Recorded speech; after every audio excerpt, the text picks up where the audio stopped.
Am I the a-hole because my diabetic coworker went to the ER after stealing my sugar-loaded dessert? I-27F.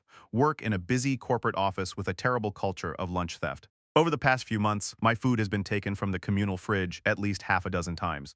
I always write my name in thick black Sharpie on my containers, but the thief never seemed to care. Outside of work, I am a hobbyist baker with a massive sweet tooth. Because I eat a very strict clean diet during the week, I always treat myself to a massive homemade cheat meal dessert on Friday afternoons to get through the end of the shift. Last Thursday night, I baked my absolute favorite, most decadent treat, a massive slice of slutty brownie. For those who don't know, it's a thick layer of chocolate chip cookie dough, a layer of Oreos, and a layer of fudge brownie, all baked together. To top it off, I soaked the whole slice in sweetened condensed milk and topped it with caramel sauce. It was easily over 1,500 calories of pure, concentrated sugar. I put it in a bright pink Tupperware container, wrote my name on it, and left it in the office fridge Friday morning. By 1 p.m., I went to the break room to grab my treat, and it was completely gone. I was annoyed but resigned to the fact that the office thief had struck again. About an hour later, the office went into full panic mode. Paramedics rushed onto our floor. My coworker, Gary, 45M, who works in a different department, was slumped over at his desk, sweating profusely, extremely disoriented, and breathing heavily. Gary is a type 1 diabetic. He was rushed to the emergency room in an ambulance because his blood sugar had spiked to a dangerously high level, putting him in a state of severe hyperglycemia.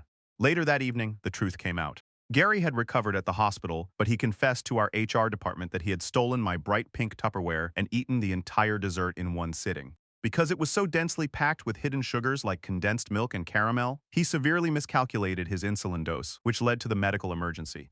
When Gary returned to work on Monday, he was absolutely furious with me. He filed a formal complaint with HR, accusing me of intentionally booby-trapping my food to poison him.